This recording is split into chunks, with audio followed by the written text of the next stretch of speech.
ओम शांति। ओम शांति। आज की तारीख है 3 सितंबर 2024। साकार महावाक्य। बाबा कहते मीठे बच्चे, तुम्हें किसी भी पतित देहधारियों से प्यार नहीं रखना है। तुम्हें किसी भी पतित देहधारियों से प्यार नहीं रखना है, क्योंकि तुम पावन दुनिया में जा रहे हो। एक बाप से प्यार करना है,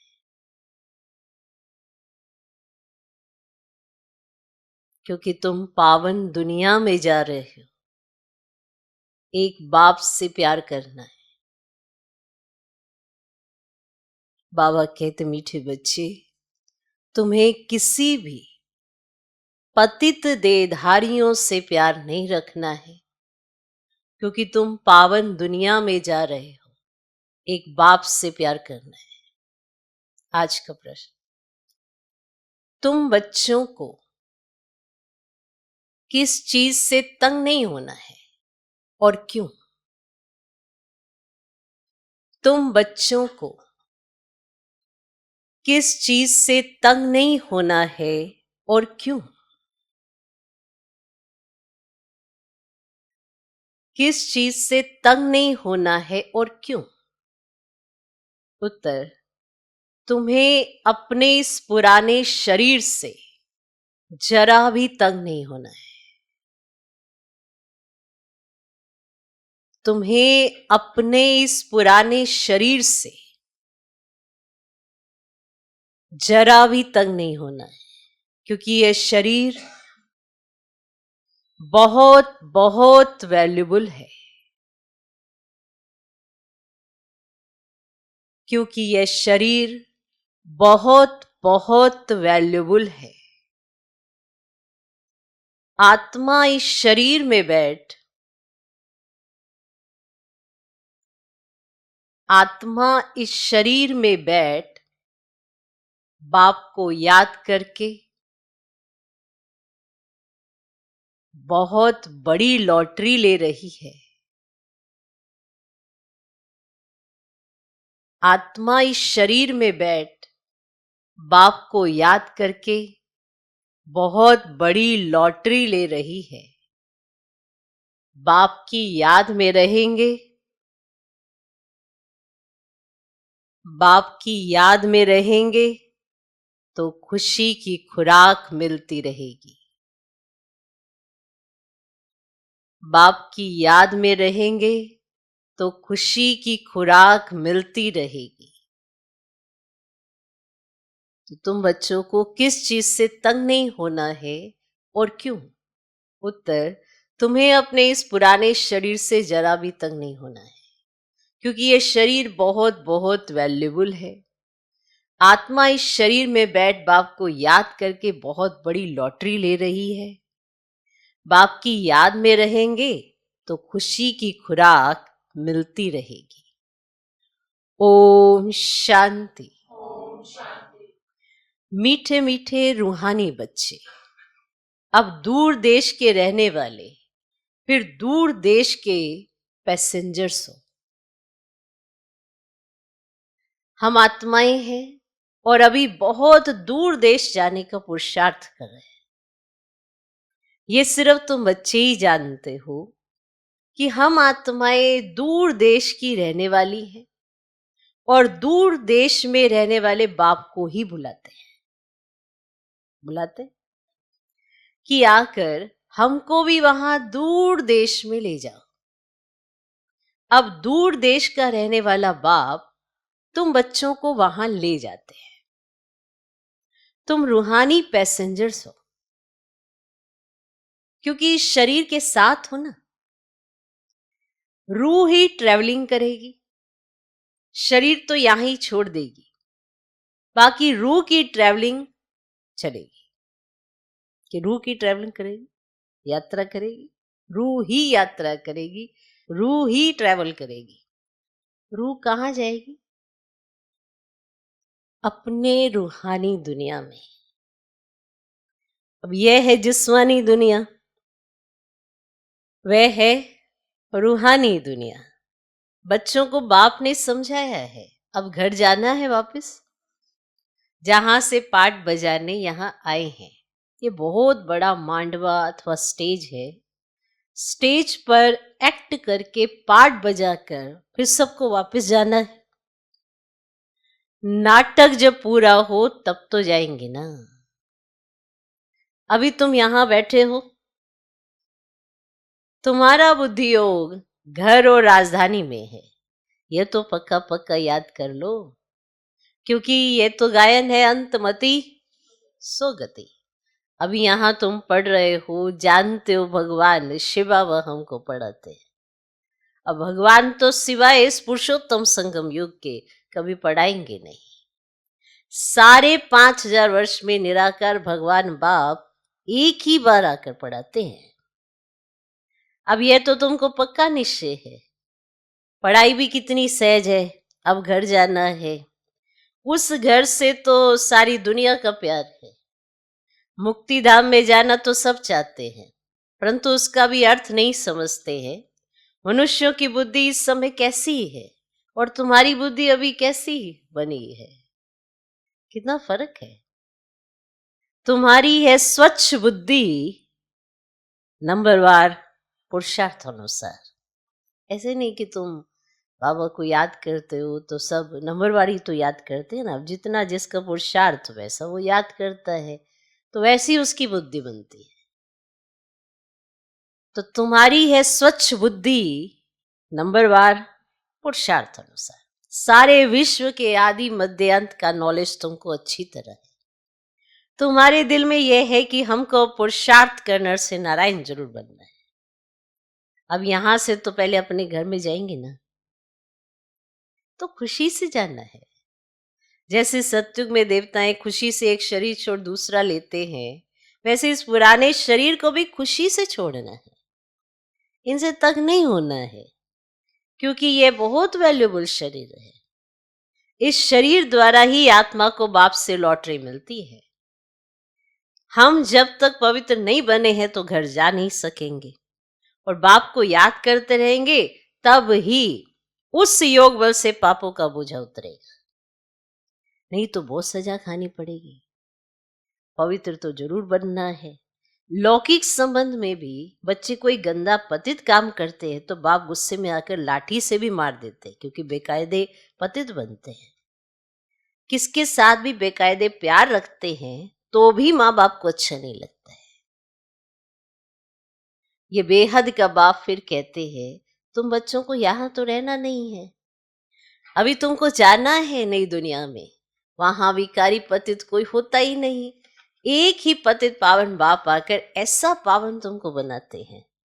तो बाप खुद कहते हैं, हमारा दिव्य जन्म, जन्म दिव्य और अलौकिक है, और कोई भी आत्मा मेरे समान शरीर में प्रवेश नहीं कर सकती।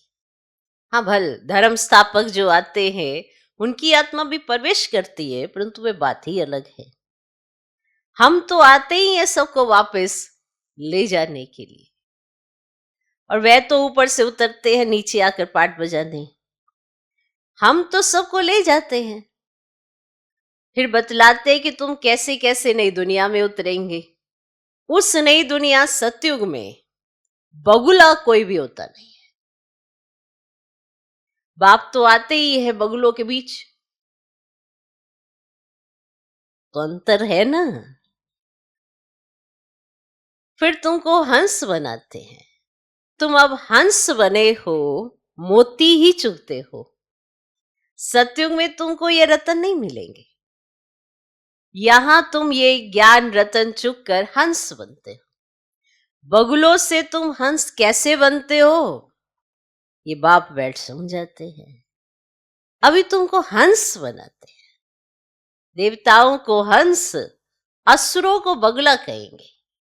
अभी तुम किचड़ा छुड़ाए मोती चुगते हो। तुमको ही पद्मा पदम भाग्यशाली कहते हैं। तुम्हारे पैर में छापा लगता है पद्मों का। शिव बाबा को तो पाव है ही नहीं जो पदम हो सके। वह तो तुमको पद्मा पदम भाग्यशाली बनाते हैं। बाप कहते मैं तुमको विश्व का मालिक बनाने आया हूं। ये सब बातें अच्छी रीति समझने की है। मनुष्य ये तो समझते हैं ना स्वर्ग था, परंतु कब था फिर कैसे होगा वह पता नहीं है। तुम बच्चे अभी रोशनी में आए हो, वे सब है अंधियारे में। ये लक्ष्मी नारायण विश्व के मालिक कब कैसे बने ये पता ही नहीं है। 5000 वर्ष की बात है। बाप बैठकर समझाते हैं, जैसे तुम आते हो ना पाठ बजाने, वैसे मैं भी आता हूं।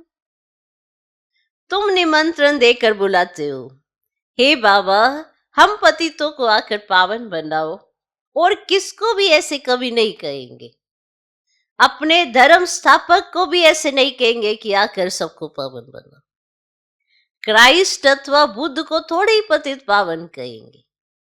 गुरु वे जो सदगति करे। तो वे तो आते हैं, उनके पिछाड़ी सबको नीचे उतरना है।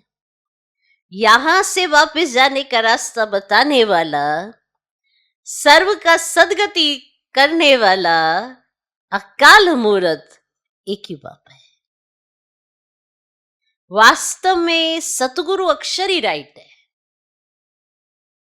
तुम सबसे राइट अक्षर, फिर भी सिख लोग बोलते हैं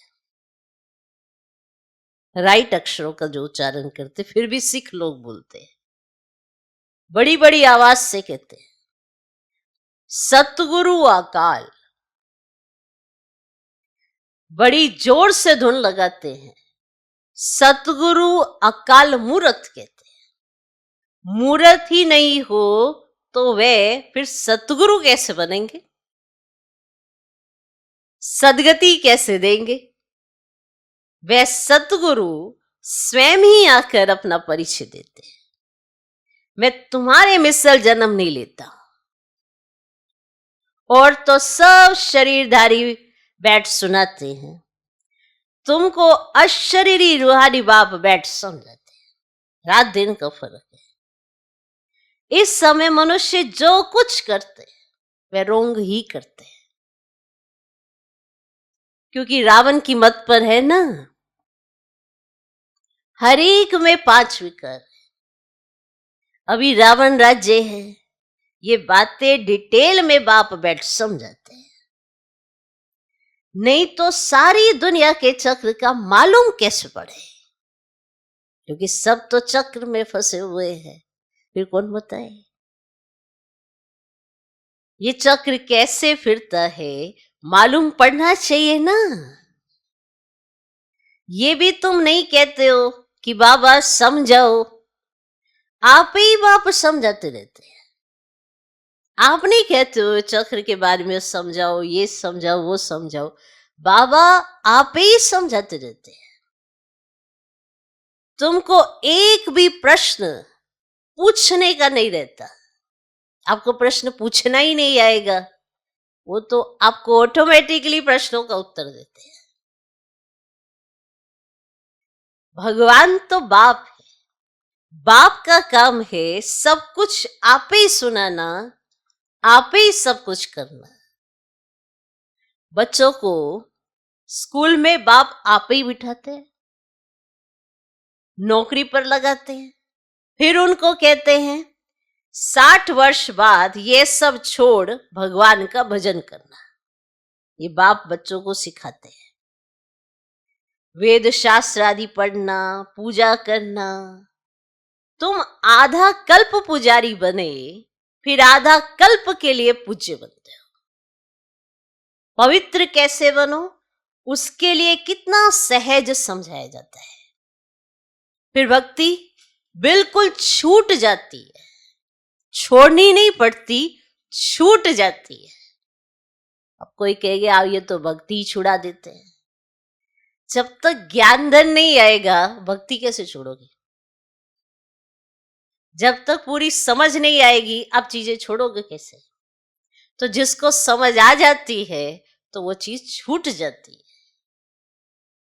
तो छुड़ाई नहीं जाती है। ज्ञान धन आ जाने से भक्ति आप ही छूट जाती है। तो वे सब भक्ति कर रहे हैं और तुम ज्ञान ले रहे हो। वो अभी भक्ति कर रहे हैं ज्ञान लेने के लिए। तुम भक्ति कर चुके हो और ज्ञान मिल गया, वो तो अभी उस प्रोसेस में है। वे रात में है, तुम दिन में जाते हो, अर्थात स्वर्ग में। गीता में लिखा हुआ है मन मना भव, ये अक्षर तो मशहूर है, गीता पढ़ने वाले समझ सकते हैं, बहुत सहज लिखा हुआ है। सारी आयु गीता पढ़ते आए हैं, कुछ भी नहीं समझते। अब वही गीता का भगवान बैठ सीख लाते हैं तो पति से पावन बन जाते हैं। अभी हम भगवान से गीता सुनते हैं, फिर औरों को सुनाते हैं, पावन बनते हैं। बाप के महावाक्य है ना, यह है वही सहज राजयोग। मनुष्य कितनी अंधश्रद्धा में डूबे हुए हैं, तुम्हारी तो बात ही नहीं सुनते हैं। ड्रामा अनुसार उन्हों की भी जब तकदीर खुले तब ही आ सके तुम्हारे पास। तुम्हारे जैसी तकदीर और कोई धर्म वालों की नहीं होती। बाप ने समझाया है, ये तुम्हारा देवी देवता धर्म बहुत सुख देने वाला है। तुम भी समझते हो बाप ठीक कहते हैं।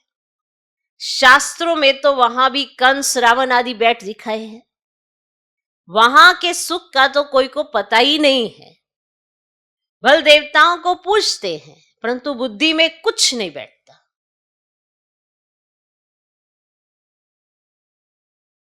अब बाप कहते हैं, बच्चे मुझे याद करते हो? करते हो? ऐसे कभी सुना कि बाप बच्चे को कहे कि तुम मुझे याद करो? लौकिक बाप कभी ऐसे याद कराने का पुरुषार्थ कराते हैं क्या? ये बेहद का बाप बैठ समझाते हैं। तुम सारे विश्व के आदि मध्य अंत को जानकर चक्रवर्ती राजा बन जाएंगे। पहले तुम जाएंगे घर, फिर आना है पाटधारी बनकर। अभी किसको भी पता नहीं पड़ेगा कि ये नई आत्मा है या पुरानी आत्मा है। नई आत्मा का नामाचार जरूर होता है। अभी भी देखो, कोई कोई का कितना नामाचार होता है। मनुष्य ढेर आ जाते हैं, बैठे बैठे अनायास ही आ जाते हैं, तो वह प्रभाव पड़ता है। बाबा भी इसमें अनायास ही आते हैं, तो वह प्रभाव पड़ता है। वह भी नई आत्मा आती है तो पुरानों पर प्रभाव पड़ता है। नई आत्मा ऊपर से आती है तो पुरानों पर प्रभाव होता है। टालियां निकलती जाती हैं तो उनकी महिमा होती है। किसको पता नहीं रहता है कि इनका नामाचार क्यों है। नई आत्मा होने से उनमें कशिश होती है, वो भगवान नहीं होते हैं। नई आत्मा आई है ऊपर से तो उनमें कशिश होती है। अभी तो देखो कितने ढेर झूठे भगवान बन गए हैं। इसीलिए गायन है, सच की बेड़ी हिलती डुलती है लेकिन डूबती नहीं है। तूफान बहुत आते हैं क्योंकि भगवान खेवैया है ना। बच्चे भी हिलते हैं, नाव को तूफान बहुत लगते हैं, और सत्संगों में तो ढेर जाते हैं, परंतु वहां कभी तूफान आदि की बात ही नहीं आती। और सत्संगों में तो ढेर के ढेर जाते हैं, पर वहां कभी तूफान की बात नहीं आती। यहां अबलाओं पर कितने अत्याचार होते हैं, परंतु फिर भी स्थापना तो होनी ही है। बाप बैठ समझाते हैं, हे आत्माएं, तुम कितना जंगली कांटे बन पड़े हो। दूसरों को कांटा लगाते हो तो तुमको भी कांटा लगता है। रिस्पॉन्ड तो हर बात का मिलता है। वहां दुख की छीछी बातें कोई होती ही नहीं, इसीलिए उनको कहा जाता है स्वर्ग। मनुष्य स्वर्ग और नर्क कहते हैं परंतु समझते नहीं है। कहते हैं फलाना स्वर्ग गया, ये कहना भी वास्तव में रोंग है। निराकारी दुनिया को कोई हेवन नहीं कहा जाता है, वह है मुक्ति धाम। ये फिर कहते हैं स्वर्ग में गया। अभी तुम जानते हो ये मुक्ति धाम आत्माओं का घर है। जैसे यहाँ घर होते हैं ना, और भक्ति मार्ग में तो जो बहुत धनवान होते हैं तो कितने ऊंचे मंदिर बनाते हैं।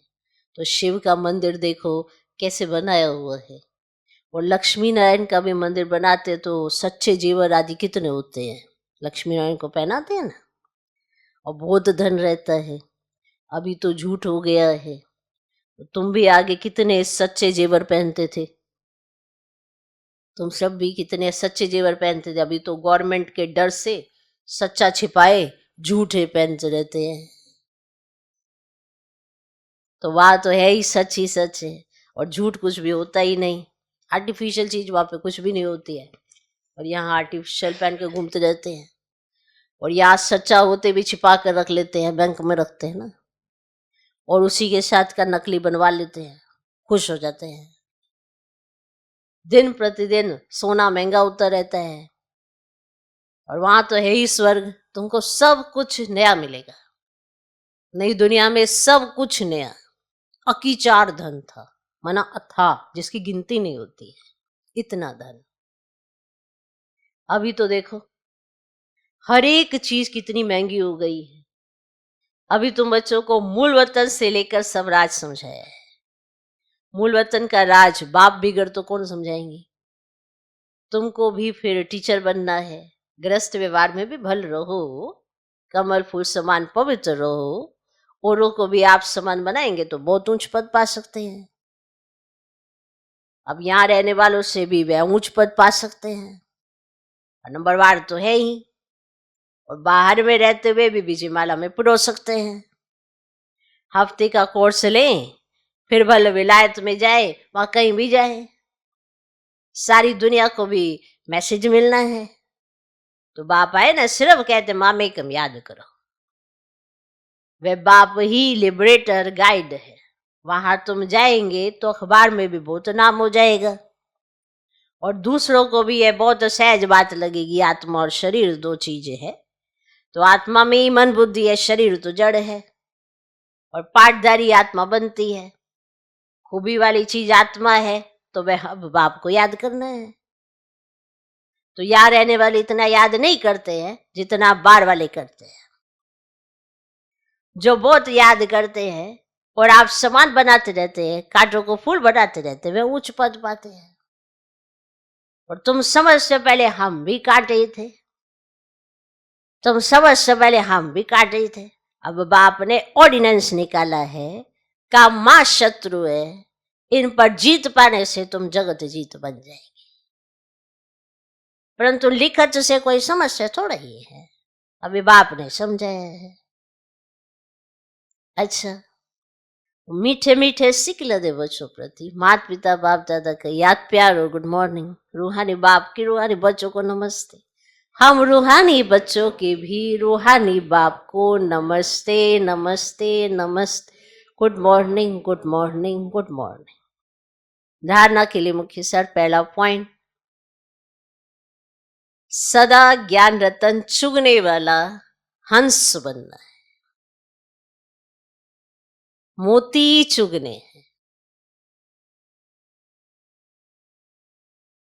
सदा ज्ञान रतन चुगने वाला हंस बनना है, मोती चुगने हैं।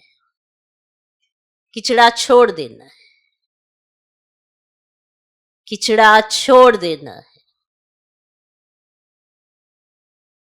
हर कदम में पद्मों की कमाई जमा कर पद्मा पदम भाग्यशाली बनना है। हर कदम में पद्मों की कमाई जमा कर पद्मा पदम भाग्यशाली बनना है। सदा ज्ञान रतन चुगने वाला हंस बनना है, मोती ही चुगने हैं, किचड़ा छोड़ देना है। हर कदम में पद्मों की कमाई जमा कर पद्मा पदम भाग्यशाली बनना है। दूसरा पॉइंट, ऊंच पद पाने के लिए टीचर बनकर बहुतों की सेवा करनी है। ऊंच पद पाने के लिए टीचर बनकर बहुतों की सेवा करनी है।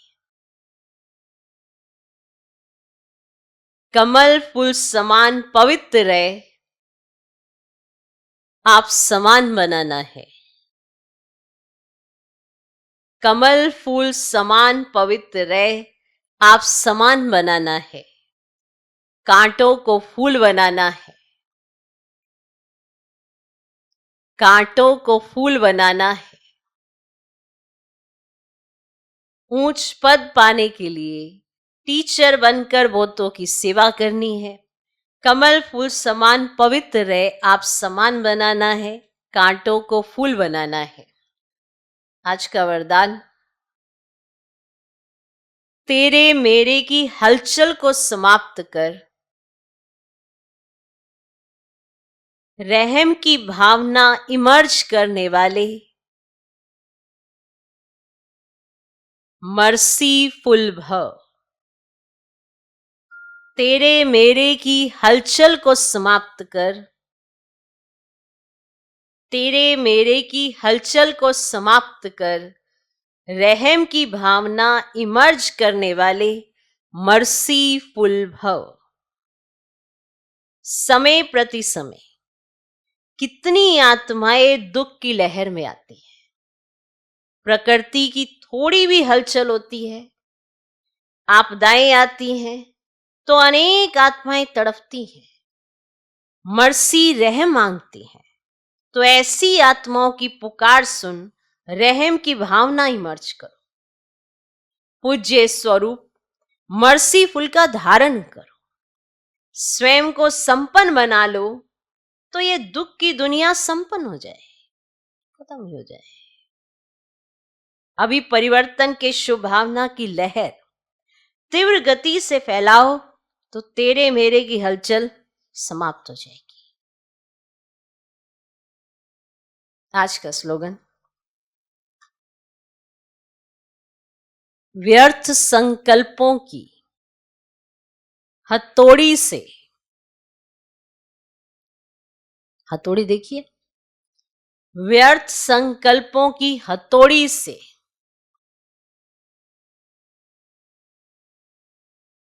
समस्या के पत्थर को तोड़ने के बजाय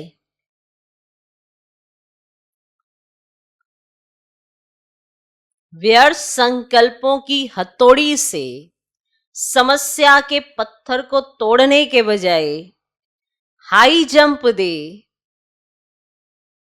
समस्या रूपी पहाड़ को पार करने वाले बनो। व्यर्थ संकल्पों की हथौड़ी से समस्या के पत्थर को तोड़ने के बजाय हाई जंप दे समस्या रूपी पहाड़ को पार करने वाले बनो।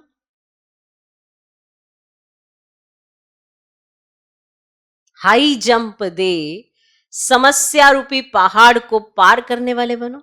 आपने तो पार करना है ना, कैसे पार करना है? हथौड़ी लेकर तोड़ना है या उसको क्रॉस करना है? क्योंकि आपने पार जाना है और बीच में समस्या आ गई है, आप लगे हुए हथौड़ी से, माना व्यर्थ संकल्पों की हथौड़ी से। कभी ये सोच रहे हो, कभी वो सोच रहे हो, क्यों ना हाई जंप दे और उसको क्रॉस कर ले। समस्या तो जैसी की तैसी वहीं खड़ी रहेगी, आपका तो कुछ नहीं बिगाड़ पाएगी, आप तो पार हो जाएंगे। अब या फिर समस्या हटानी है तो आप लेके हथौड़ी उसको तोड़ने लगे हुए हैं, कभी हटी है? ऐसे जाना उस पार है, तो कैसे क्रॉस करना है वो आपके हाथ में है।